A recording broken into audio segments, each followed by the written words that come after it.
We are continuing our study here in Acts chapter 14.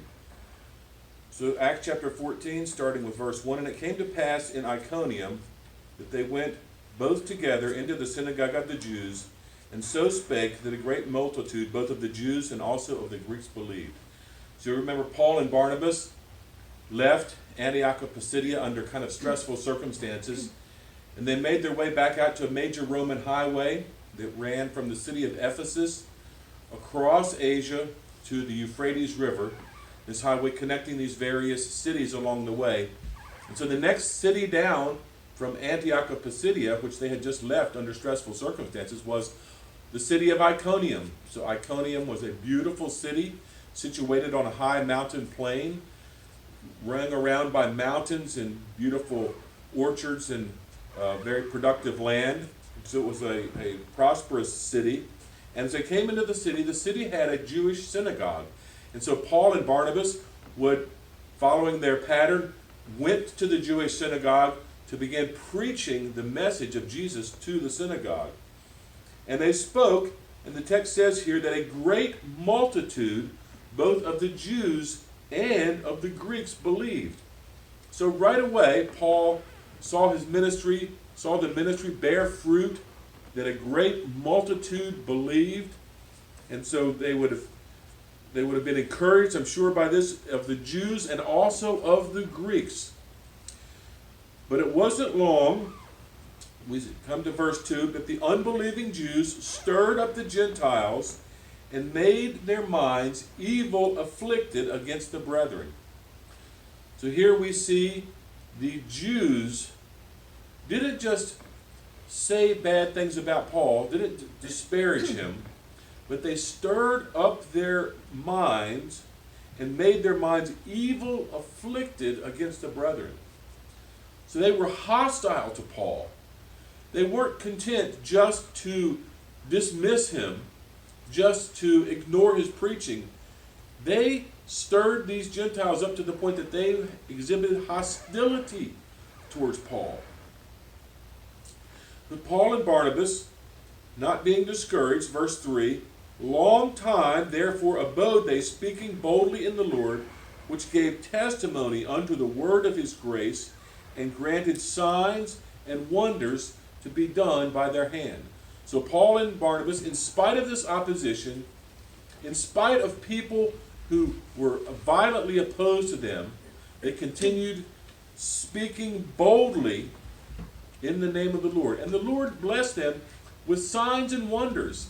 These signs and wonders, these miracles, validated the word that they spoke. Remember that they didn't have the New Testament at this time. So to validate the words that Paul and Barnabas spoke, to validate their preaching, the Lord granted them signs and wonders to validate the words that they were saying. And the city of Iconium is notable because out of the city of Iconium, we have the description of what Paul looked like. So it says, Paul, I'll read here, "small in size, bald-headed, bow-legged, well-built, with eyebrows that met, a rather long nose, and full of grace." This is how Paul is described as he is looking in the city of Iconium. That was written in the 2nd century. So that's the description that we have of the Apostle Paul. But this city of Iconium was divided. So there was a great multitude of the city was divided, verse 4, and part held with the Jews and part with the apostles. And when there was an assault made both of the Gentiles and also of the Jews with their rulers to use them despitefully and to stone them, verse 6, they were aware of it and fled unto Lystra and Derbe, cities of Lycaonia. So we see here that once again, the rulers, like they were in Antioch, the rulers are on the side of the Jews who don't like Paul. So these powerful people, powerful men of the city, leaders of the city, don't like Paul, and they have a plan to despitefully use him. That means to continue saying things against his preaching and to stone him.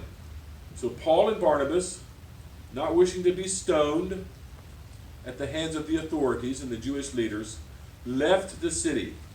So they left the city and made their way to Lystra, to the city of Lystra and Derbe, cities of Lycaonia, and unto the region that lie round about. And there they preached the gospel. So the first city they would have come to, following the Roman highway, would have been the city of Lystra.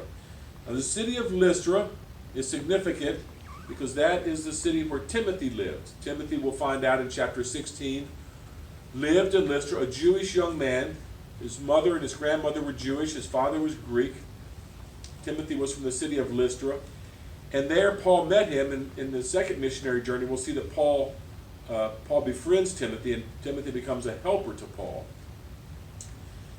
But they fled unto Lystra and Derbe. And the city of Lystra also had a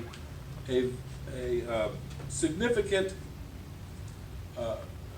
fable. There was a story about the Greek gods who had visited the city of Lystra. And when they visited the city of Lystra, they came in the form of men. And they knocked on the doors looking for hospitality. And they knocked on 1,000 doors, and these gods of Jupiter and Mercury, those are the Greek names for Zeus and Hermes, came and visited the cities and found no hospitality in the city of Lystra. Eventually they came to the door of a man, Philemon, and his wife Bacchus, who showed them hospitality. And after receiving the hospitality of this old man and this old woman who lived in a straw hut on the side of town, the gods became angry with the city and destroyed the city by flood. But they preserved this man and his wife who showed them hospitality. And this man and his wife, they turned their straw hut into a large temple that was on the edge of the city, so the story goes. And this man and his wife turned into trees. And the legend continued that one day the gods Zeus and Hermes would come back to Lystra as men to judge the city again. So that was the fable that was common in this city of Lystra. Now Paul and Barnabas come into the city of Lystra. Verse 7, and there they preached the gospel. So they would have been preaching in the street because there was no synagogue in Lystra. So as they preached in the street, verse 8, there sat a certain man at Lystra, impotent in his feet, who being a cripple from his mother's womb, had never walked. This same heard Paul speak, who steadfastly beholding him, perceived that this crippled man had faith to be healed. And Paul said with a loud voice, stand upright on thy feet. And this crippled man leapt up and walked. And when the people saw what Paul had done, they lifted up their voices, saying in the speech of the Lycaonians, the gods are come down to us in the likeness of men. So the Lycaonians, remembering this fable about their city, thought that Paul and Barnabas were gods come back down, come to visit their city. Verse 12, they called Barnabas Jupiter and Paul Mercury. So these are the Roman names for these Greek gods. And Barnabas, now Jupiter was or Zeus is the Greek name, was the chief of the gods. He was very stately, supposedly, very stately god, tall, handsome, reserved, and his spokesman was the god Hermes, who was a talker, not as tall, not as well built, and so on. So it's a small insight that Barnabas was named for Zeus and Paul was named for Hermes, the spokesman. And they said here in verse 12 that Paul was named the spokesman because he was the chief speaker. So they were speaking, remember, in the Lycaonian language. So Paul and Barnabas didn't know what they were saying. They couldn't speak the Lycaonian language. They would have been speaking probably in Greek as they talked to these people, the trade language. And so verse 13, the priest of Jupiter, which was before their city, brought oxen and garland unto the gates, and would have done sacrifice with the people. So this priest of Zeus was ready to do sacrifice, which when the apostle Barnabas and Paul heard of it, they rent their clothes and ran in among the people crying, saying, "Sirs, why do you these things?" Because they were offering sacrifice to Paul and Barnabas. So Paul and Barnabas, being very distressed by this, when they figured out what was going on, they tore their clothes. They ran in, speaking in Greek, "Sir, why do you these things? We also are men of like passion with you, and preach unto you that you should turn from these vanities unto the living God, which made the sea and all things that are therein." So Paul makes a frontal attack on the religion, on this Zeus worship, on this idolatrous practices, saying, turn from these vanities. Excuse me. That they should turn from those vanities and worship the living God.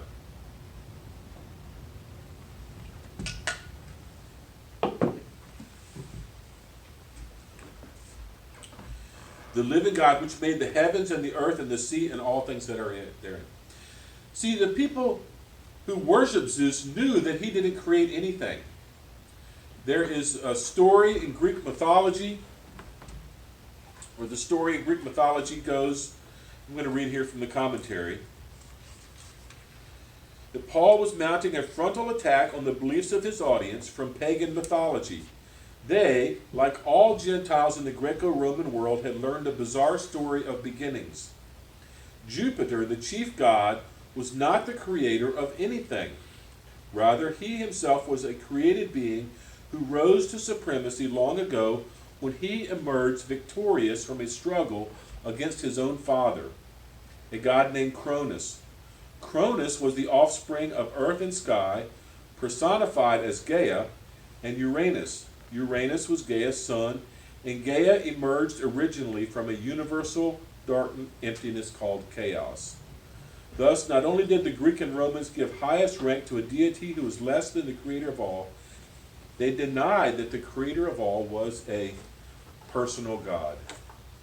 So Paul and Barnabas preached that God could be known, that God was knowable, and they preached that in times past, verse 16, suffered all nations to walk in their own way. Nevertheless, he left himself not without a witness, in that he did good, and God gave us rain from heaven, fruitful seasons, filling our hearts with food and gladness. So is your heart full of gladness? It's a gift from God. You have food. It's a gift from God. These are witnesses that God gave to all men, to all people, of himself, that we know that he is God. Verse 18, and with these things scarce restrained they the people, that they had not done sacrifice unto them. So the people were so enthusiastic to sacrifice that they could barely be restrained from sacrificing to Paul and Barnabas. Now the tone changes. Verse 19, and there came thither certain Jews from Antioch and Iconium, who persuaded the people, and having stoned Paul, drew him out of the city, supposing that he had been dead. But what a massive shift in public opinion. Here they went from ready to sacrifice to Paul and Barnabas, to sacrifice to them as gods. When Jews came from Iconium and Pisidia, they persuaded the people and shifted. Now they stoned them and dragged them outside of the city pretending he was dead. Such fickle people did you have to deal with. So the key word here is that they, having stoned Paul, drew him out of the city, supposing that he had been dead. So it's not clear if Paul died and came back to life, or if Paul was injured, or exactly what happened. It's not clear what supposing Paul had been dead means. But at the end of the book of Galatians, Paul says that he has these marks on his body for serving Christ in Galatians 6:17, that he bears the marks on his body of serving Christ. So they don't know if that happened from the stoning that Paul received, if that was from the beatings he received. And Timothy, being from the city of Lystra, in 2 Timothy 3:10-11, let me flip there to 2 Timothy 3. Paul, in another moment of describing his sufferings, says, "But thou hast fully known my doctrine, manner of life, purpose, faith, long-suffering, charity, and patience." Now verse 11. "Persecution, afflictions, which came unto me at Antioch, at Iconium, and at Lystra. What persecutions I endured, but out of them all the Lord delivered me." So Timothy from Lystra would have known of these cities. Lystra was his hometown. Verse 25, "Howbeit the disciples stood round about him, he rose up and came back into the city." So who knows but that Timothy, his mother Lois, his grandmother Eunice, weren't among the disciples, the Christians, standing around Paul on the road as he was beaten and left for dead. Who knows but that they weren't there, and helped him back into the city to wash his wounds and minister to him. The next day, after he was stoned and left for dead, Paul and Barnabas departed to the city of Derbe.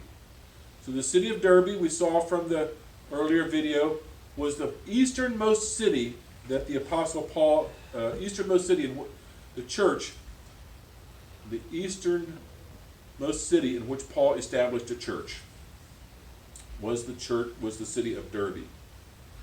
Verse 21, "And when they had preached the gospel to that city, and had taught many, they returned again to Lystra and to Iconium and to Antioch." So, likely, it's just a guess, nobody knows for sure, but likely they would have spent the winter there in the city of Derbe. Being some months on the road, say they'd have left in October, or they would have started their journey in late March or April. They would have been traveling through these places over the summer months into the fall months, and now here they arrive at Derbe, perhaps in the fall of the year, just as the weather's starting to get cold. Nobody knows, but in my mind, I picture that they would have been in Derbe over the winter months, preaching the gospel, and taught many people. And then when spring came, they would have returned to Lystra, to Iconium, to Antioch, where they suffered persecution. Can you imagine going back into these cities after you have been beaten and stoned? And not to mention that Derbe was the easternmost city, that it was easier, it was closer, it was a closer walk, had Paul and Barnabas wanted to go home quickly, to continue going east, back around to Tarsus, back around to Antioch of Syria. But Paul and Barnabas didn't take the easy way. They didn't head east. They went back through the churches, through the cities where they had already established churches. And it says, confirming, verse 22, confirming the souls of the disciples and exhorting them to continue in the faith, that we must, through much tribulation, enter into the kingdom of God. So, by Paul and Barnabas traveling back through these cities, these churches, these new baby churches, would come to know each other. You can't help but think that Paul and Barnabas would have encouraged these believers from these different cities to go and get in touch with believers from this other city, that the believers would come together, encourage one another, and that the churches would know of each other. So this is something that would be expected. Verse 23, "And when they had ordained them elders in every church, and had prayed and fasted, they commended them to the Lord on whom they believed. So they commended these believers to the Lord. So as I was looking at this, I realized there was one point I wanted to make back when Paul was stoned and dragged out of the city.